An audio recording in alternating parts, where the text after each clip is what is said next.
Oikawa-san. Yahaba and the others approached their captain. Is Kyotani okay? Him. What do you mean?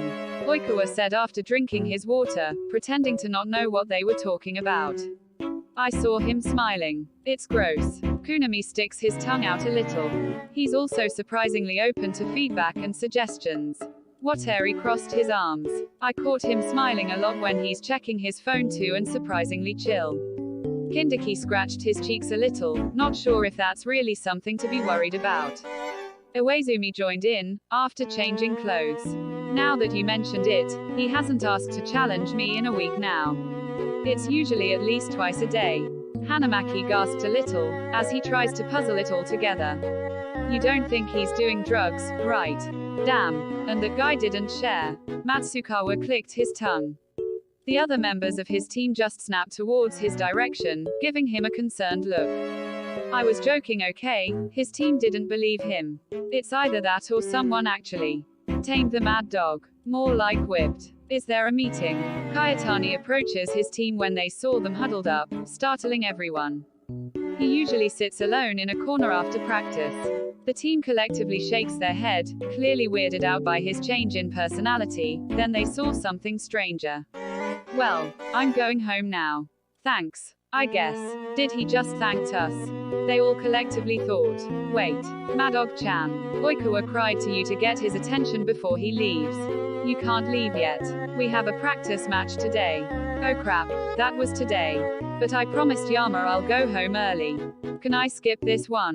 I already made plans. So, but we need to gauge how our team will be when our third years pass away this year, oi. Don't kill us yet. The other third years cried out. The Madog just clicked his tongue, answering them with a brief, fine, before grabbing his phone. For a moment he looked sad because he had to cancel his plans with Yamaguchi. His team didn't know why, but seeing the Madog sad was way scarier than when he was angry. Meanwhile, when Yamaguchi gets to practice, everyone was staring at him. Is there something on my face? The freckled boy touched his cheeks. Yes, Tsukishima said, crossing his arms. Oh, what is it? Lies, Hinata hissed, a lot of saliva spurred out. His boyfriend quickly handed him a tissue. Thank you. Huh, what are you guys talking about? Yamaguchi cried out as his team started to interrogate the poor freckled boy who just wanted to practice. One by one, they asked him where he slept, who he was sleeping with and why did he try to kill someone. They were referring to his cooking. This might seem a little too much, but they're just concerned about their cinnamon roll. I bet guys slept together, huh? Noya said with a smug look. Yamaguchi stepped back a little. How did you know we sleep together? What? The team collectively shouts, in horror. Did you guys spied on us while we slept? Yamaguchi cried out, blushing. After realizing what happened last night. I mean, we didn't even do anything weird other than other cuddling and stuff. I mean, there was this one time. Wait, you did what? The horror continues for the team. Well, we didn't mean to. The couch got wet so we had to share the bed and, at this point, Yamaguchi just needs to stop talking before literally burying himself. But he can't because he's too flustered. Luckily for him, their opponents for their practice match saved him from the grilling. For now, that is. Yoo-hoo. The Karasuno team turned their heads to the entrance and saw Oikawa and the rest of this team.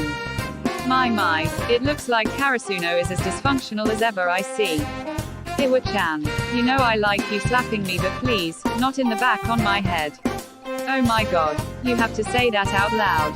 It turns out they were going to have a practice against Aoba Yohasai. A smile formed on Yamaguchi the moment he saw Kyotani walked in.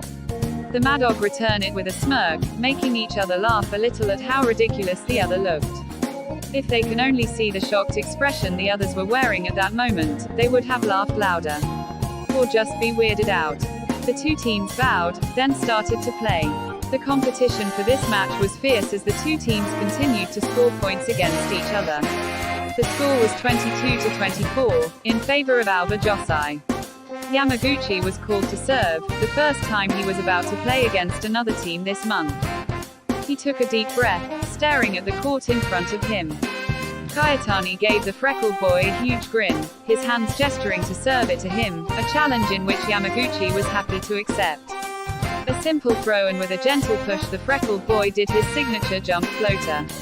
The Mad Dog was ready to receive the ball, but he miscalculated. The ball changed its path, hitting it outside of the court. Damn it. I thought I had it. Kyotani shouted in his thought, grinding his teeth a little. As Oikawa was about to cheer up his team, the freckled boy suddenly shouted, "Kyo, try using an overhanded hit. It's easier to receive floaters the way." Kyo, confused. What airy noises. Got it. Thanks, Yama. Kyotani wiped the sweat from his face before getting back in position. His focus was back of the court. Yama, protective best friend noise. The entire team was surprised by the sudden exchange. Everyone was just confused by now.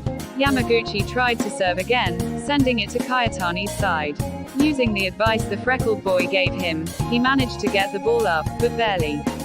Good thing Wateri was there to receive it and set it to Uezumi. Like before, Yamaguchi managed to receive Uezumi's spike, but this time, it wasn't by luck. The freckled boy clearly wanted to play more. He only gets to play a few times even in regular matches. Seeing how determined Yamaguchi was, lit a fire inside the Mad Dog. So he called for a spike, to which his senpai obliged. True to his name, Kyotani slammed the ball as hard as he can. Yamaguchi was there to receive his spike, but it was just too powerful. The ball bounced right of his arms, ending the match. Damn it, I almost had it too. Oikawa didn't waste this opportunity to mock the losing team. Of course, Uezumi was there to knock some decency in him, literally. Karasuno took the loss as an invitation to be better, while the other team was happy to beat their opponent even if it was just a practice match. For a brief moment, Kyotani can see the pain in Yamaguchi's face before a smile sets in. Nice job out there. Yeah, he didn't like it. This feeling. This victory didn't feel satisfying at all. This was the first time Kyotani didn't like winning against someone. The rest of Aoba Josai turned to Kyotani, looking a bit concerned since he didn't look as happy as them about the win. Especially since he was the one who was training extra hard to get back at Karasuno. After the match, they all got a well-earned break. You alright? Yeah, he told himself too. I smell bullshit. Akira. Concerned boyfriend noises. He's not wrong. Hey, where are you going? Without warning, Kyotani stood up and walked towards the other side of the court. Both of the teams were staring at the cropped-haired blonde. Yamaguchi didn't even notice him until Kyotani was in front of him, since he was spacing out because of the match earlier. Oh, hey there Kyo. Need something? Where are the vending machines here?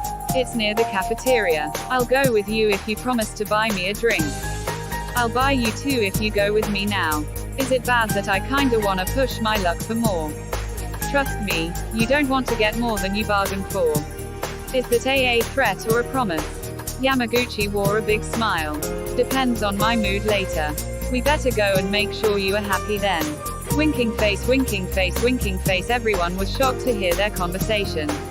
When the two left, silence engulfed the gym. Both of the team just stared at one another before collectively shouting one word. What? Quack. To be continued.